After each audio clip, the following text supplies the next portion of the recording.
Doctor Jitendra Singh ने budget की तारीफ की है। उन्होंने कहा कि इस बजट में अगले 25 सालों का रोड मैप है। Realistic budget, and I would rather say it is a budget for the next quarter of a century.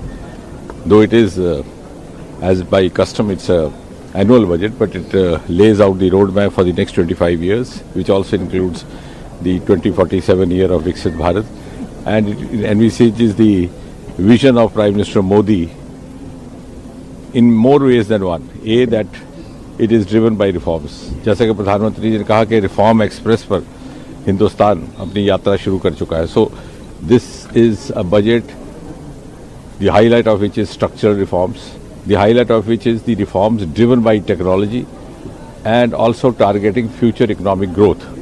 And I am glad that most of the new announcements made by the finance minister today are related to technology.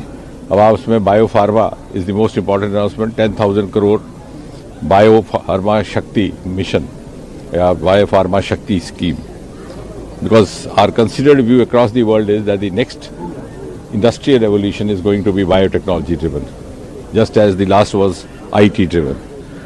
And we were among the first few countries to have rolled out a biotechnology policy, dedicated biotechnology policy called Bio E3. And that also because of the futuristic view taken by the Prime Minister, that we were successful in doing so. और उसी के साथ ये mail खाता है. We are already number 3 bio-manufacturing hub in the Pacific, Indo-Pacific, and number 12 in the world. Indigenous devices हमारे vaccines cost effective rate पे बनने शुरू हुए.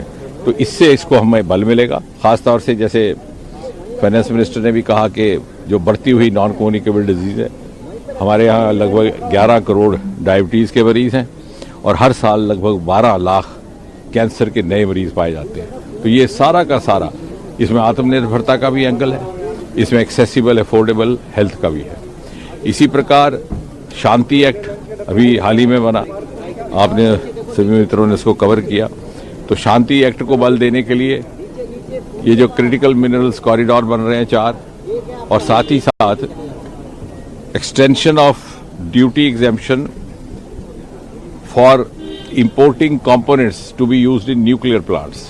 तो उससे क्या होगा कि शांति एक्ट में हमने प्राइवेट पार्टीज के लिए भी खोल दिया है उसको. तो जो आने वाले समय में न्यूक्लियर प्लांट बनेंगे, that will be a catalyst for the private players, also for the international players.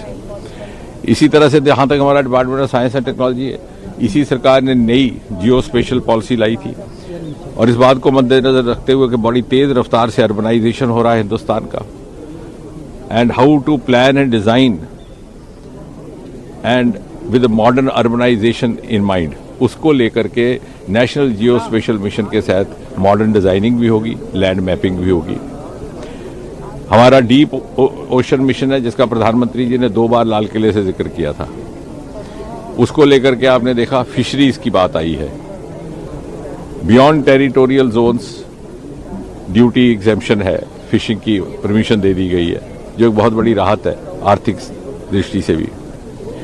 Artificial intelligence का इस्तेमाल कृषि में, जो भारत विस्तार है, आर्टिफिशियल इंटेलिजेंस का इस्तेमाल दिव्यांग में. तो मैं तो ये कहूँगा कि हर नई योजना में कहीं ना कहीं टेक्नोलॉजी का उसमें प्रमुख रोल और प्रमुख भूमिका है. और ये इस बात को दर्शाता है कि अब भारत गुजरे सालों की तरह बाकी दुनिया से जैसे पिछड़ जाता था 1-1.5 दशक, जैसे आईटी की रेवोल्यूशन वहाँ पहले आई, टेलीविजन वहाँ 1950 में आया, यहाँ पर 1970 में आया, वैसा नहीं है. आने वाला समय ये जो बायोफार्मा है, सर्कुलर इकोनॉमी का युग होने वाला है, उसमें भी ये सारी की सारी जो आज की योजनाएं हैं वो भारत को गति देने वाली हैं.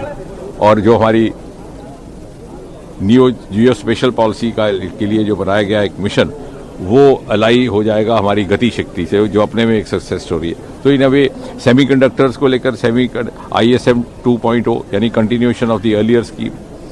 तो कहने का तात्पर्य ये कि जो रिफॉर्म एक्सप्रेस की शुरुआत हुई थी, उसको गति देने वाली ये सारी योजनाएं हैं, टेक्नोलॉजी को आधार बना करके. और मुझे लगता है कि अगर इसी गति से हम चले तो 2047 का लक्ष्य सुनिश्चित भी है, और उसका संदेश अभी से दुनिया भर में जा रहा है.